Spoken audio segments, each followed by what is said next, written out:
I get it. You don't like feedback. Even after watching my video last week, you still don't like it. Come on, Greg, there must be something nicer, more positive, that will lift my soul instead of crushing me. Something that will help me build a better version of myself, of my team, of my organization. You're in luck.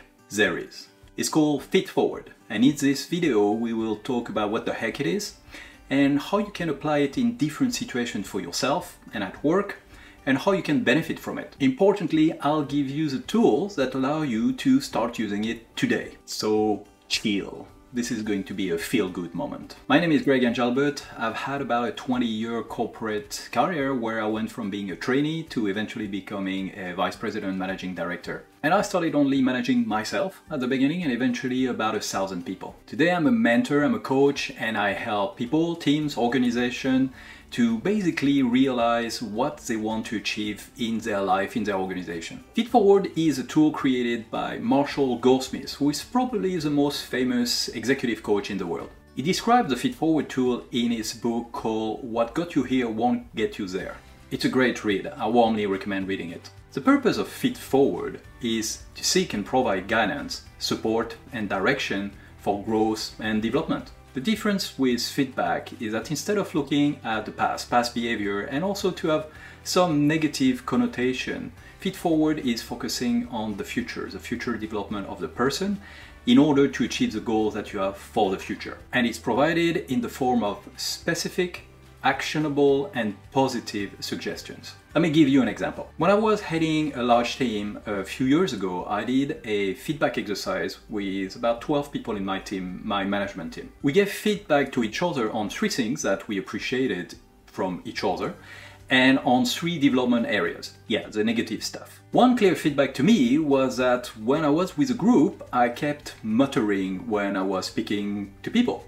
The people would just not hear me. With this information in hand, I asked the same group of people what could I do to improve myself, and I also asked my coach. And over 6 months, I implemented some of the suggestions that people gave me.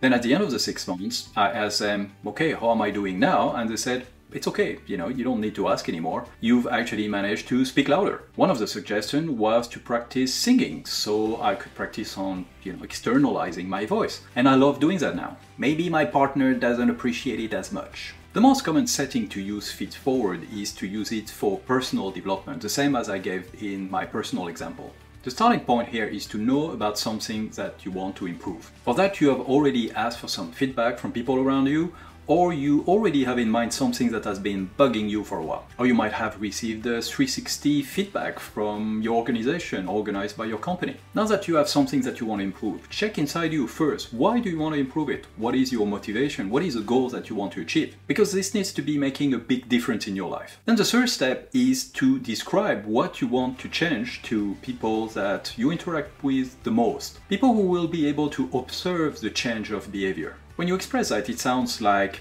I want to be a better listener, for example, or I want to become better at ... The next step is to ask for Feedforward. You basically ask them, can you give me 1 or 2 suggestions that will help me to become better at becoming a better listener, for instance. Those are suggestions that will help you achieve a positive change of behavior. No feedback about the past is allowed. It's all about the future. Then you listen attentively to the suggestion, and you can ask for some clarification if it's not too clear. There's no comment on the suggestion itself. You're here to listen. Finally, you thank the person for the suggestion offered. Simple enough. Then what you do with it is up to you. For sure, some of the suggestions will be interesting to you and you will start using them. Then you come back after a couple of months and you ask the same people, okay, can you give me 1 or 2 more suggestions about how I can become better at? Same behavior. Eventually you'll come to a moment where people will tell you, I've got nothing else to give you, my friend. When that happens, you know you've arrived. You like this video so far? Then you know what to do. Also subscribe to the channel and put the notifications on if you want to receive content like this every week. For a summary of the key points of the video and all the tools that I explain in this video, then check out my Patreon to subscribe below. Also check out the YouTubers and the video in the description that will go deeper in the concept of Feedforward. You can also use Feedforward in a team environment. It helps the team collaborate and communicate in a better way. It also helps to identify areas of improvement for the team. And it's also a way to achieve your goals in a better way. How do you do that? It's the same process as before, except that you have a slightly different starting point. You can, for example, do this feedforward exercise as a team every time that you meet for a regular monthly meeting or an offsite. Here is still focused on what people want to improve for themselves. You ask them before the meeting, come to the meeting with one behavior that you would like to improve and that you want feedforward from other people in the room. Then you start the meeting and you do a speed dating exercise. You basically put people together, you give them 1 minute each to basically do the feedforward exercise with each other. Once the first pair is finished, then you switch to another pair of people until everyone is done. It's an excellent icebreaker. It basically brings positivity and energy in the room. Another way to start with a team feedforward is to start with behaviors that you want to improve as a team, like coming from your team charter or your team norms. This assumes that you have a team charter or team norms in place. You can first reflect on one behavior where you think you fall short as a team and that you would like to together improve. Then you can do exactly the same exercise with just this same question asked from different people about that exact behavior. So the whole team is focused on that one behavior. And you do that for 6 months, and then you can move on to another behavior in 6 months' time. Instead of team norms, you can also pick one behavior that you think as a team will help you achieve a key objective that you have for the coming 6 months or year. You do the exercise exactly the same way. And that's a really powerful way of bringing alignment and energy around common goals. As a manager of people, you can use feedforward for setting objectives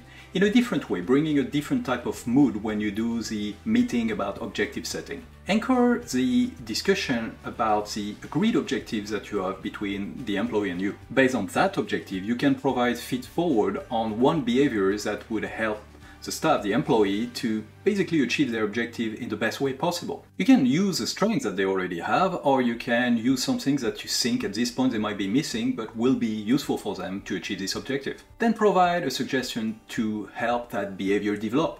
To make it even more powerful, you do the same thing for you. You say to your employee one of your objectives and you ask for what would be one behavior that would support achieving this objective. They will be delighted to help. Everybody is. When we get to a conflict at work, a disagreement with someone, it is usually because we have a difference of opinion on how to get to the solution for a specific problem. Because after all, what we have in common is the company in which we work, the organization, the team in which we work, and usually the problem is the center of our discussion. Here you can use feedforward to make sure that you're going to break down the barriers which have been created and basically lighting in both people the curiosity which is innate to them. So forget about the person and all the stories you've made about how bad the person is. Now think about the argument, the disagreement. What is the source of the problems that you are discussing, both of you? You will usually come to the conclusion that it's because you see things in a certain way and the other person sees things in a different way. So be the courageous one here and ask for a feedforward session with a person. You do it the same format as described earlier on the one-to-one. Ask the person for feedforward on how you can be better at seeing this problem from their perspective. Receive that feedforward and say thank you. Then switch over. You will see a large difference in your feeling and the feelings of that person about the problem. So why is feedforward so powerful as a tool? It is because it boosts people's internal motivation through satisfying our core psychological needs. And if you've watched my videos before, you know that I'm obsessed with those psychological needs of autonomy, relatedness, and competence. It brings more autonomy because you take charge of your personal growth, your personal development when you're using the tool. And as it's a very feel-good type of tool, it's not too hard to use at the beginning, it's a very good first step. It brings more relatedness to other people because it's pushing you to communicate more with other people and also to communicate more deeply, to show courage in your vulnerability to open up to other people. And we all want to help, so you build this relatedness because people will help you and you will help them. It brings competence because you continuously improve your skills, your behaviors, and you're demonstrating that to people, they're recognizing it and they're telling you that you're improving for yourself. I will leave you with a quote from John Maxwell. Successful and unsuccessful people do not vary greatly in their abilities. They vary in their desires to reach their potential. If you're more interested in talking about motivation, what makes you motivated and those psychological needs, check out this video here.